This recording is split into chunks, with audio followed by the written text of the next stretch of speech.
مسجد الحرام مکۃ المکرمہ اور مسجد النبوی مدینہ المنورہ سے خطبے کا اردو ترجمہ کے لیے ہمارے سوشل نیٹ ورک کو فالو کرنا نہ بھولیں اور اپنے دوست احباب کے ساتھ بھی ضرور شیئر کیجیے۔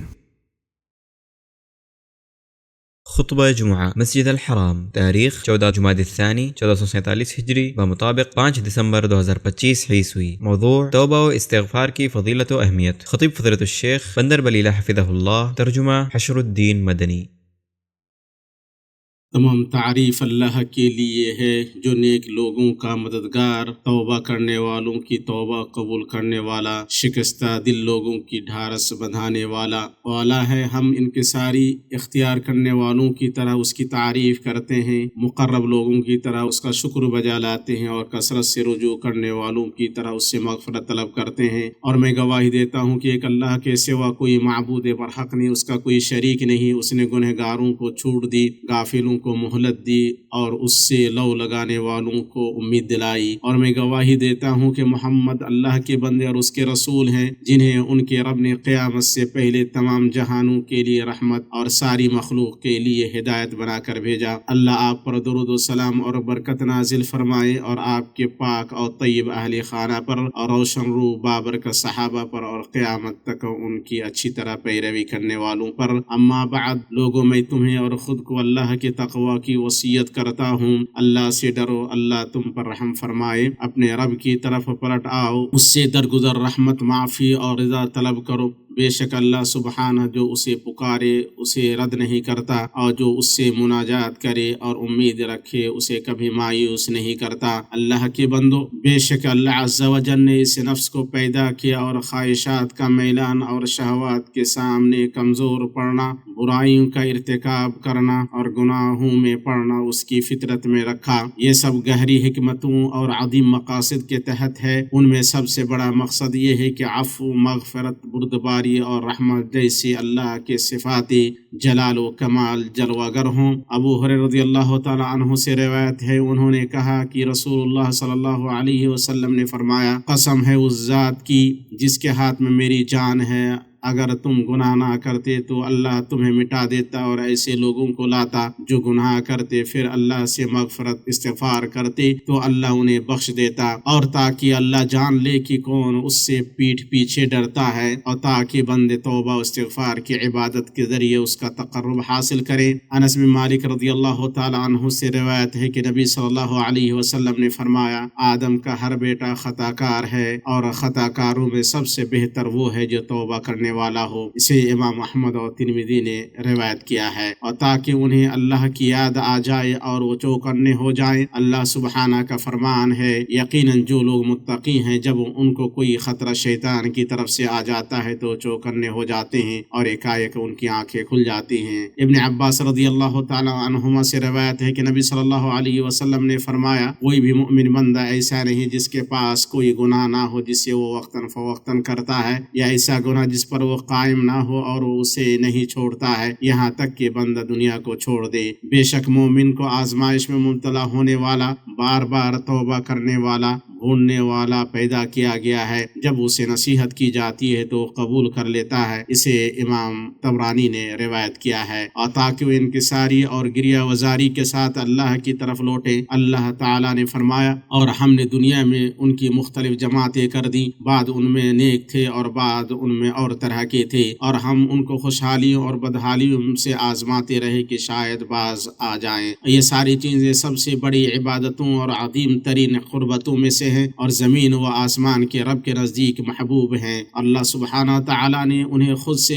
اسی قدر قریب رکھا جس قدر انہوں نے اپنی خواہشوں پر قابو پایا اور اپنی شہوتوں پر غالب ہوئے۔ اور چونکہ اللہ سبحانہ تعالیٰ کو اس انسانی نفس کی فطرت کا اور اس میں ودیت کی گئی خواہشات کا علم ہے، اس لیے اس نے اس کے لیے ایسے اعمال اور اسباب مہیا کیے جن کے ذریعے وہ اپنے گناہوں اور خطاؤں کی تلافی کر سکے، اور ان عظیم ترین اور بندوں کے لیے آسان اور سہل ترین اسباب میں سے یہ ہے کہ برائیوں کے بعد نیکیاں کی جائیں۔ اللہ سبحانہ نے فرمایا دن کے دونوں کناروں میں نماز قائم رکھو اور رات کے کچھ حصوں میں بھی، یقیناً نیکیاں برائیوں کو مٹا دیتی ہیں۔ یہ نصیحت ہے نصیحت قبول کرنے والوں کے لیے، اور اپنے نبی صلی اللہ علیہ وسلم کو اس کا حکم دیا اور فرمایا اور برائی کو اس طریقے سے دفع کرو جو سب سے بہتر ہو، اور ہم خوب جانتے ہیں جو بیان کرتے ہیں۔ ابو ذر رضی اللہ تعالیٰ عنہ سے روایت ہے کہ رسول اللہ صلی اللہ علیہ وسلم نے فرمایا جہاں کہیں بھی رہو اللہ سے ڈرو، برائی کے بعد نیکی کرو، وہ اسے مٹا دے گی، اور لوگوں کے ساتھ حسن اخلاق کے ساتھ پیش آؤ۔ اسے امام احمد نے اپنی مسند میں روایت کیا ہے، اور اللہ تعالیٰ نے اسے اس امت میں نجات پانے والوں کی صفات میں سے قرار دیا اور فرمایا اور جو لوگ اپنے رب کی رضا کے لیے صبر کرتے ہیں، نماز قائم کرتے ہیں، اور جو ہم نے انہیں دیا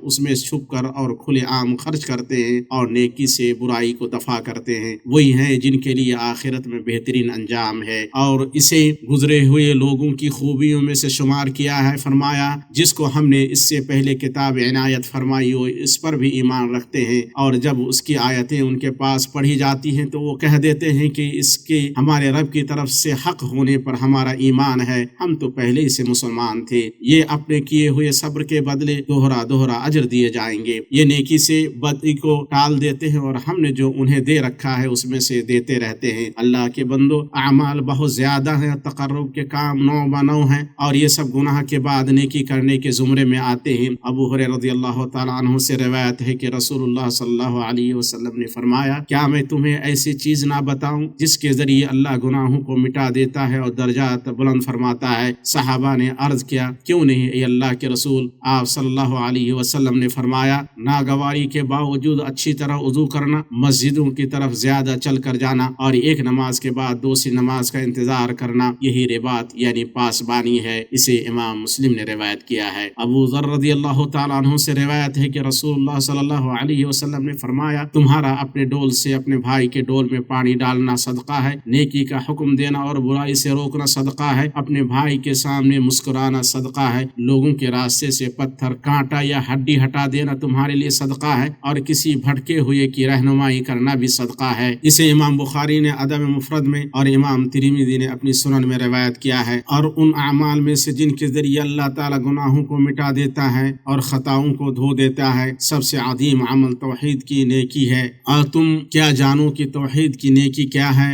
انس بن مالک کہتے ہیں کہ میں نے رسول اللہ صلی اللہ علیہ وسلم کو فرماتے ہوئے سنا، اللہ کہتا ہے اے آدم کے بیٹے، جب تک تو مجھ سے دعائیں کرتا رہے گا اور مجھ سے اپنی امیدیں اور توقعات وابستہ رکھے گا، میں تجھے بخشتا رہوں گا، چاہے تیرے گناہ کسی بھی درجے پر پہنچے ہوئے ہوں، مجھے کوئی پرواہ نہیں۔ اے آدم کے بیٹے، اگر تیرے گناہ آسمان کو چھونے لگے پھر تو مجھ سے مغفرت طلب کرنے لگے تو میں تجھے بخش دوں گا اور مجھے کوئی پرواہ نہیں۔ اے آدم کے بیٹے، اگر تو زمین کے برابر بھی گناہ کر بیٹھے اور پھر مجھ سے ملے بشرطے کہ تو نے میرے ساتھ کسی طرح کا شرک نہ کیا ہو تو میں تیرے پاس اس کے برابر مغفرت لے کر آؤں گا۔ اسے امام ترمذی نے روایت کیا ہے۔ اللہ کے بندو، ہمیں گناہوں کو ختم کرنے اور خطاؤں کو مٹانے کی کتنی شدید ضرورت ہے، خاص طور پر اس دور میں جس میں جدید ٹیکنالوجی کا غلبہ ہے اور مومن کے دل پر ایک کے بعد ایک فتنے کی یلغار ہے، اور بغیر کسی اجازت اور انتظار کے شبہات اور شہوات، گناہ اور منکر اعمال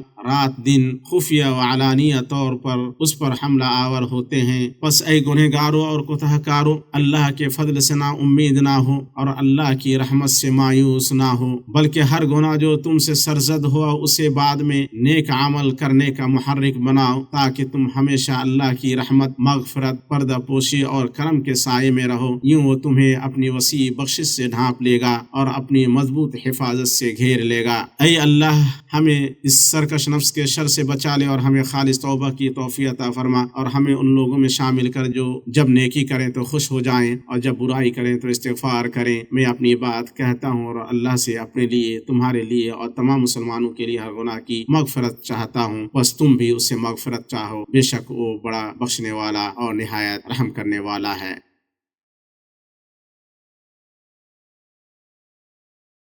ہر طرح کی تعریف اللہ کے لیے ہے جس نے اپنے بندوں کو مہلت دی اور انہیں فوراً سزا نہیں دی، اور اس نے ان لوگوں کے لیے ایسے اعمال مقرر کیے جن کے ذریعے وہ اپنی کوتاہیوں کی تلافی کرتے ہیں اور جن کے بدلے اللہ انہیں کئی گنا زیادہ اجر عطا فرمائے گا۔ اور درود و سلام ہو ان پر جنہیں ان کے رب نے ان لوگوں کے لیے رحمت بنا کر بھیجا جو اپنے گناہوں سے ڈرتے ہیں اور اپنی خطاؤں سے گھبراتے ہیں۔ اللہ درود و سلام اور برکت نازل فرمائے ان پر اور ان کے آل و اصحاب پر اور تابعین پر جن کی تعریف اللہ نے پڑھی جانے والی اور لکھی ہوئی آیات میں فرمائی ہے۔ اما بعد، اللہ کے بندو، مومن کو چاہیے کہ وہ گناہوں سے مانوس ہونے، خطاؤں کو معمول بنانے اور برائیوں کی عادت ڈالنے سے بچتا رہے، کیونکہ یہ ناکامی محرومی کی علامت ہے اور رحمان سے دوری کی نشانی ہے۔ اور جو شخص اپنی برائی سے دکھی ہو، اپنی خطا پر غمگین ہو اور اپنے گناہوں پر فکر مند ہو تو ایمان کی علامت ہے اور رحمان کی قربت کی نشانی ہے، اور جہاں تک بندہ اس حالت میں ہے تو وہ بہت بڑی بھلائی پر ہے۔ عبداللہ بن عمر رضی اللہ تعالی عنہما سے روایت ہے کہ ان کے والد نے کہا کہ رسول اللہ صلی اللہ علیہ وسلم نے فرمایا،